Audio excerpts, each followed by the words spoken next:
Welcome to Delightfully Dysfunctional, a podcast about navigating the emotions of the human condition and the challenges that come with it. I'm Kaylani Persian Mason, a psychotherapist and life coach with James Timmons, an ever-curious human. This is not a replacement for mental health therapy. Please seek out mental health care if that's what you're needing. This is an opportunity for self-healers to dive deep and understand more about themselves.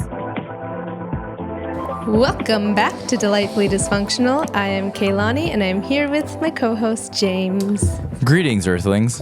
Oh, I like that. That was fun. Should that be my name? I'm going to make that because I always get awkward when I greet. Like sometimes I'll just... I kind of like it. You're adding the dysfunction into the mix. It wasn't meant to be dysfunctional, but apparently it was. Thanks for the accountability. No. Oh, that wasn't kind, but it was funny. It was. That's okay. Today, I want us to talk about the power of accountability and crafting a future that you will thank yourself for. What's great is that's going to be the title probably. So I won't have to text you on Monday night and be like, hey, Keelana, what should we title tomorrow's episode? I should be more accountable for giving you No, it's okay. It's just one text message, but now I don't have to do that. Yeah. And being accountable for our personal growth and the decisions that we make for our future self. I think oftentimes, especially if we are in a moment of stress, we can be a little bit more like jumping to conclusions. We can be a little bit more impulsive. Yeah. We can fall into habits that aren't great for us. So it's important that we really take a pause and think about, what would future me want? How do I cultivate that life? We have to have some intention in the direction that we want to go. Yeah. Yeah. It's crazy because we were literally just talking about this right before we started rolling. And I made the proclamation that, like right now, not to overshare, but I am heartbroken. And so I decided that I don't ever want to feel this way again. And a lot of it, the way that I feel right now, I realize a lot of it could have been prevented if I had like created safeguards and not like put all my emotional stock into certain things. And so it's like, okay, well now I'm going to reverse engineer this and I'm going to spend this season healing, but I'm also going to cultivate the life that I want now, regardless of my heart not really being into it, so that by the time my heart is healed, I will thank my past self for like having planted all these seeds, and then I'll be like, okay, well now I have all this momentum that my heart wasn't behind. Now my heart is here and we're going to go full steam for the rest of my life, So. Yeah. I think being able to ask yourself, why am I doing what I'm doing? That's a really important piece in this accountability equation, and I think a lot of times we're sleepwalking through life, and that's where unconscious actions, decisions, things we say and do don't really line up with a clear goal of where we want. So if healing is what you're wanting, then that looks very different if you're asking yourself with each action and decision, am I making a decision that facilitates my healing, that cultivates that is compassionate towards that part of myself that still feels raw and tender, and that is really trying to have some foresight into what then needs to change right now for that to happen. Yeah, actually, it reminds me, I was reading The Pivot Year by Brianna Wiest, and which I highly recommend that book if you guys are going through a transitional period. And there was this one I shared, day 10. It says, the journey is not how you place down what's weighing on you, but how you learn to stop picking it up. Not when you decide to stop, but with the strength of your resolve not to begin again, with the habits, the people, the thoughts, the behaviors that you know can only lead to your own self-destruction. It's how you release your familiar unhappiness, how you decide you've outgrown the emotional crutches that have soothed you and distracted you and held you when you most needed it. How you move forward is what you begin to reach for in their place. And so I realized I had still been impulsive. And I remember when I wrote like my level 0 through level 5 thing. Yesterday I came across it, that old journal. And it was from almost 2 years ago. And I looked at level 0 and I was like, absolutely exactly who I am right now. And I was like, oh man, I didn't realize that I had like completely fallen off that far, that I'm to my where I like wrote that I never want to feel this way again 2 years ago. Yeah. I'm back to where that, and it's like, that's because I kept like picking up those old impulses and like, you know, allowing those things to still like take root and grow back. Mm-hmm. Yeah. And I think we can have that naive thought of, well, this time it's going to be different. Yeah. Or completely ignoring it and not noticing. Yeah. So I think it's such a really lovely aspect of you that you have that radical honesty with yourself and the humility to be like, oh, okay, it's time for me to take a different route. Yeah. It's time for this to look different, because I don't want to stay here. I don't want to linger here longer than I need to. I don't want to feel this way anymore. Yeah. Yeah. This emotion is here to give you a lesson too. Right? There's a productive aspect to your suffering, because without it, you wouldn't know, oh, this isn't where I want to be. Right. Yeah. And with any kind of grief, the grief of a relationship, of a person, we certainly need to give ourselves that soft space for a while. Yeah. And to feel what you need to feel. Yeah.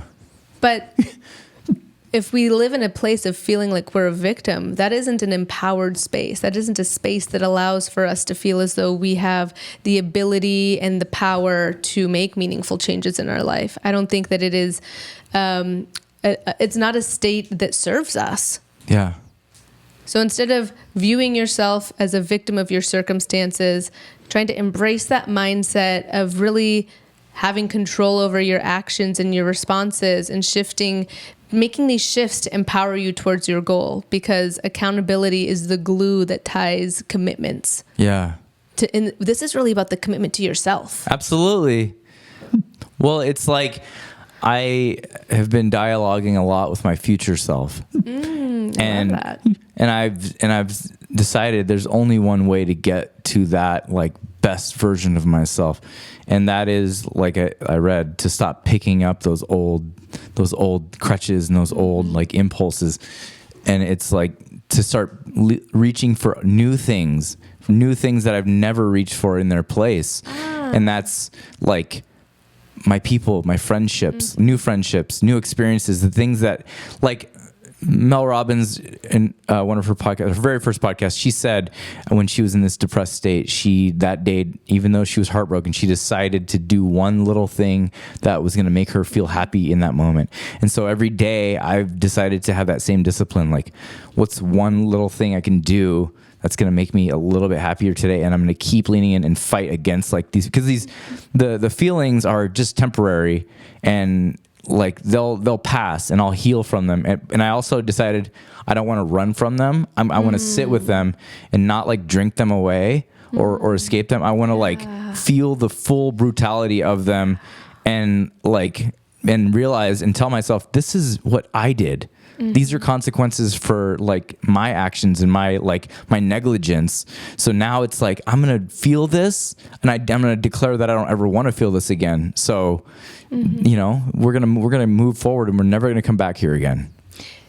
And I want to I think that that's beautiful, because it's saying I need to be courageous in my accountability, and I need to prioritize my well-being in this way. And the beauty of healing is, instead of building walls, what we really need are boundaries, and that's different. Yeah. Because boundaries, you are free to navigate or to like walk across them, and people can walk across them too. There's no blockade, but it's just like, it's up to you. You have the full power to establish and enforce those boundaries. Only you can enforce them. Yeah. I think that's a big piece of this accountability journey, and this understanding too of a request isn't the same thing as a boundary. Yeah. And that's an important aspect too. That's kind of, now we're going into a totally different topic when it comes to accountability and assertiveness and boundaries, but they're interconnected, because you might find as you reflect that, oh yeah, maybe the group of friends that I'm hanging out with actually doesn't serve me and isn't a part of the intention I want to put out there to the goals in my life. Maybe it's a group where you're going out and you're drinking all the time. You're not spending your time wisely. You're neglecting other responsibilities, et cetera, et cetera. Then you might have to figure out how to set a hard boundary. Yeah. And it might feel it's okay to like miss aspects of a previous part of your life too. Yeah. Like missing, oh man, I used to just like have those like lazy days and I'd like binge watch those shows, and now I'm over here being accountable and that's not what my days look like. Part of me misses that. Also, a bigger part of me is really proud that I've exercised this muscle to take on new challenges and learn new things, and it's much more rewarding.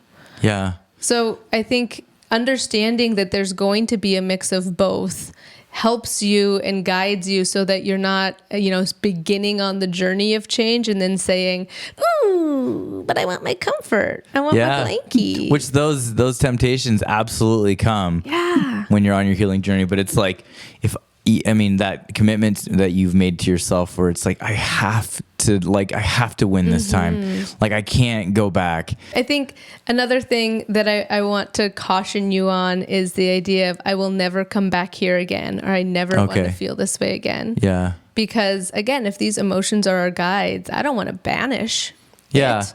It's and it might become a time that it does revisit in some way. I would like to be able to glean the wisdom from this better and better. Yeah. I'd like to just continue comparing my journey with my journey in hopes of having more growth, that there's more ease. Yeah. Like it doesn't mean that there won't be more disappointment. Yeah. But can I handle the disappointment and respond to it differently? Yeah. Well, that's the point is that like this sitting with all the heartache and not trying to cope through it, not using my old coping mechanisms or escapes that will create resilience to where it's like, I'm not afraid of disappointment, but disappointment's not going to all of a sudden send me reeling into more coping mechanisms and self-sabotage. Right. Because there's a trust in your ability to navigate. Absolutely. And that's what accountability brings is like, I have this trust in myself. Yeah. Like I made that commitment. Right. Yeah. I'll be fine. Like I've survived those couple of moments that were really hard and heartbreaking, and I'll be fine. But also one thing is that, I have decided to take this season away from social media as well, because I've noticed that is one of my like addictions, and like that impulse, those impulses that were ruling my life again, was me going in social media and coping and checking and not realizing that everyone's like projected life was influencing me, and then I wanted to project a certain look in life when in reality I couldn't, and I was so like the temptation to like go out and drink just so I can post a video of me going out and look at how great I am, I'm living my life, but it's like it's so stupid, and so it's like, no, I don't want to pretend. I have to just heal. Be in the process of healing and of forming the new version of you. This is a version that's going to handle this differently. Right. And it's a balance of self-discipline and compassion, because you don't want to be overly harsh or critical of yourself and others. And compassion really allows for more understanding and patience, and that's crucial for sustained growth, because growth doesn't happen like that, even though you want it to. Yeah. Don't we want, oh man, if I could just snap my fingers and like everything was more organized in my life, that'd be grand. That's been something I'm having to be more accountable with in my life. Organization. Like, I got to get more organized. And sometimes that feels overwhelming for me. So how do we break it down? That might be another way. How do I break this down into little baby steps? Or as you kind of traced your thought, like how do I trace this back to a way that it might be too much of a temptation to fall back into old patterns? Yeah. Just let it die. Another perspective that I think is really important in this shift is going from short-term comfort to long-term gain. In the short term, different, not following through on different tasks or really pushing yourself to your full potential can feel very comfortable. But life isn't really about just being comfortable. Like, is that what you want to have on your tombstone? He was comfortable. Is that what we want to be known for? Or do we want to be known for the ways that we really tried to be more dynamic and gain and grow? When we choose discomfort today, like exercising or studying over comfort, then it can lead to very huge, significant outcomes in the future for us. Right.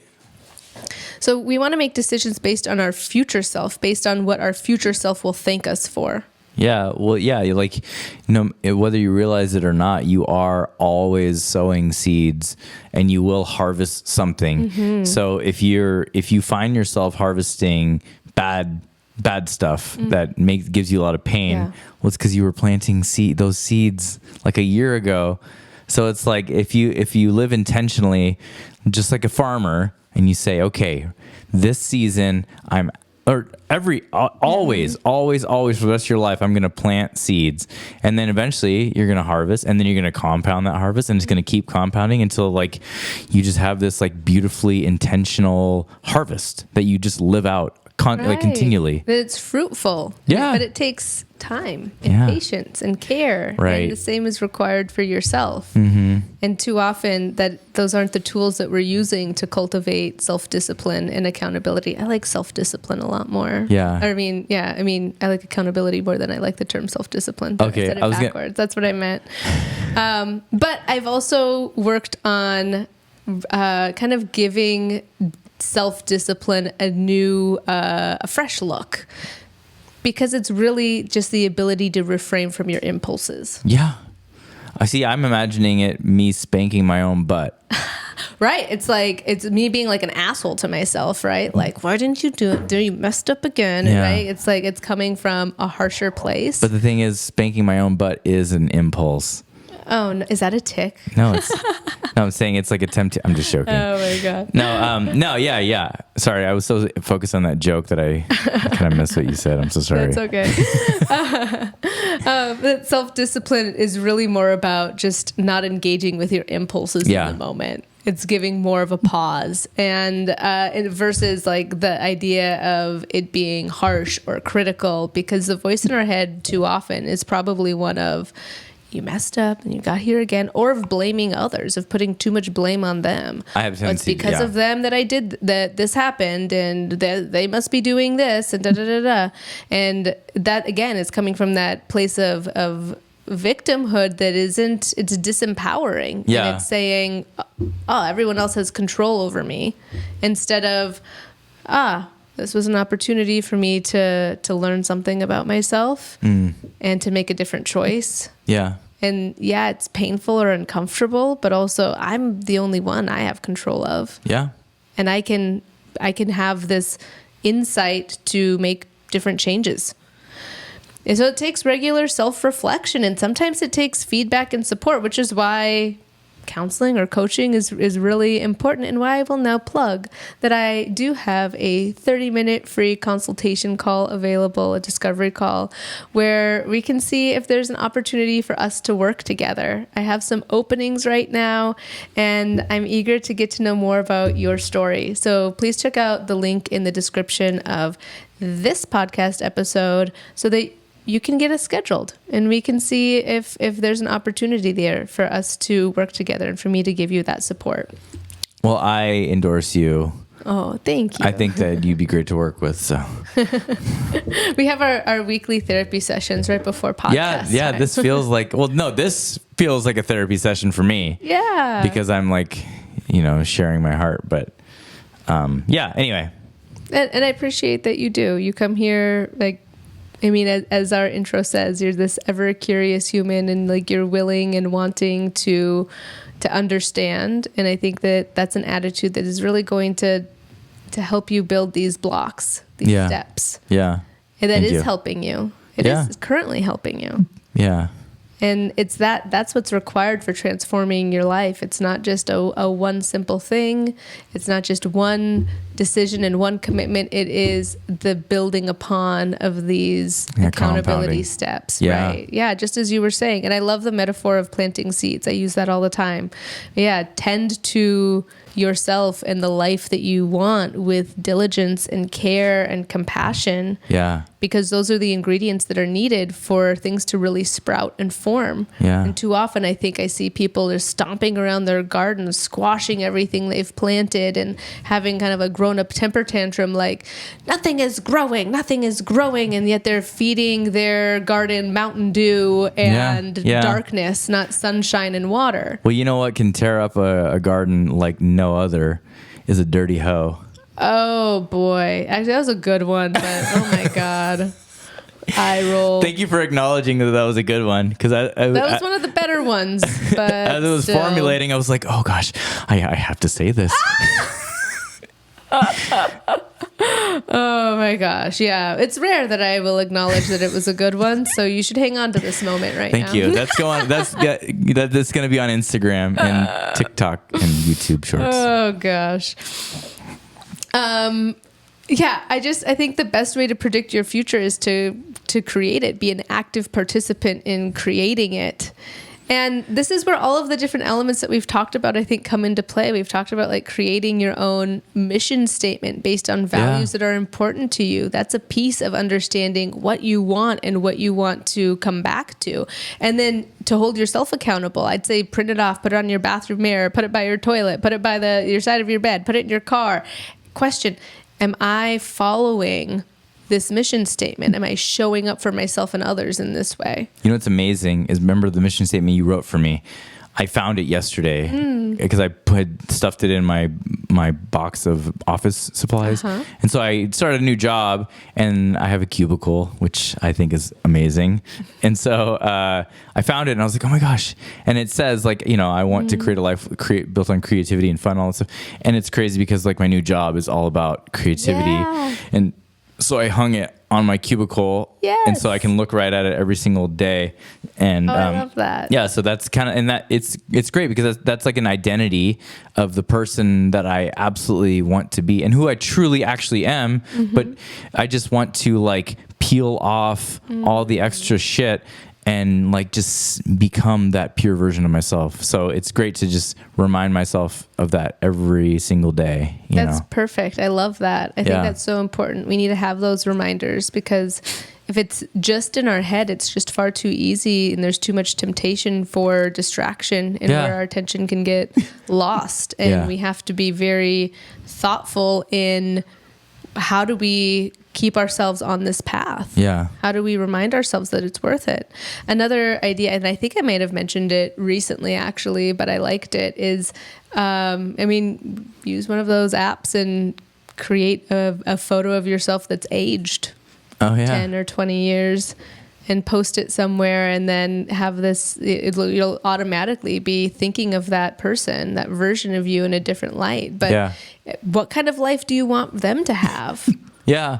What do you want to do? What seeds need to be planted now in order for that version of you to reap the harvest? Yeah. Well, and dialoguing with your future self. But the one beautiful hope that I have is like when I'm dialoguing with my future self, that person is the absolute best version I could possibly dream up. I can't wait until I'm on that side dialoguing with my former self, thanking this person today, you know? And so like when I get there, it'll be crazy. I'll have to, write a post or something. That's going to be the epic thing you do. I will hey make guys, a post. Remember episode 76? Yeah, it's happening now. It's happening. And your highest self isn't a stagnant place. It's not. It's an active pursuit, and it's a reminder you have to come back to. And so like I feel like up until this point in my life, I feel as though this is the most balance, this is the most clarity and compassion for myself and others, the most loving that I've ever been. Does that mean that I'm perfect and I make perfect decisions all the time? No. It means I fumble and there's plenty of growth, but instead of that growth feeling intimidating or scary, I can lean into it easier. Yeah. And I know because it's happened time and time again that cultivating that skill and being more like comfortable in my discomfort, understanding myself is only going to make me show up more authentically and allow that to seep through and illuminate it for others, which is my highest goal. It's like, I want to live a very authentic, honest life, a vulnerable life, but one in which I can move through the world really knowing where I'm at. Yeah. And help others to do the same. That means I can't cut corners. Right. Yeah, no, I feel like it's not so much, I don't know. I don't know how you're going to feel about this statement. I'm just going to say. Okay. But I mean, you might agree, but anyway, I'm just going to say it's okay. I feel like our personal evolution isn't so much like a leveling up and like this like arrival and like this ascent onto a unscalable mountain, but it's more like we've accumulated all this trauma and hurt. It's more like a peeling away and connecting it to our purest self, which typically is that inner child. We became disconnected, and that person. Now we've connected the loose ends, and then we're also connected with our future self. So it's really just like this one long linear alignment with the purity of our identity. You know? Yeah. It's an integration. We're integrating our parts. I don't have to feel like I'm stuck in the same pain of the past. Yeah. And I can, instead of kind of living life with usually I have a pair of actual tinted fun colored sunglasses in my office, and I'll put them on and I'll say, living with a core belief of, let's say, being unworthy is like we're walking around with these red tinted glasses and we're telling everyone, well, of course that wall's red and you're red and this is red and that's red and this table's red, everything is red. And that isn't the reality of what's there. Yeah. So this core belief of being unworthy, we can find all these examples of, well, that person responded this way and they did this and then that happened and this happened. And we can tell ourselves that it's because we're not worthy. Yeah. When really, no, it's because humans are flawed. It's because that person was tired. It's because they were dealing with their own trauma and it bumped into your trauma. That's a big one. That's an important one. And not to take it personally, but that people are on their own autopilot, repeating their same patterns without any awareness. Yeah. And it has nothing to do with you. Yeah. Well, now, if we can live in that understanding and continue to cultivate that, it really diffuses the pain that we might otherwise feel if we truly thought those interactions had anything to do with our worth. Yeah. So thank you so much for joining me in this chat, as always, James. Yeah. I'm really proud of us. Yeah, me too. In fact, we are today at some point going to hit 12K. I know. Subscribers. And actually, dear listeners, if you've made it this far, I just realized, I checked on our analytics, we only have 5% of the people who view our content are actual subscribers. Oh, really? Yes, that's so low. So please, please, please, it would mean the world to us if you hit that subscribe button, if you shared with a friend or anyone that you know who might benefit from our honest vulnerability, our curiosity here. And we appreciate you so much being a delightful human, someone who is sharing this space and is, like we feel you here with us, even though I know you're not in the room, and it means the world. And we just want to be able to provide more of this content for you. Absolutely. We love you, and we're so thankful for you guys. It has been a wonderful journey, and I'm excited to continue it. So thank you so much for your support. Like, subscribe, and share. Schedule that discovery call if you'd like that opportunity to work with me. It would be an honor. And we will see you in the next one. Bye-bye. Bye-bye. Okay.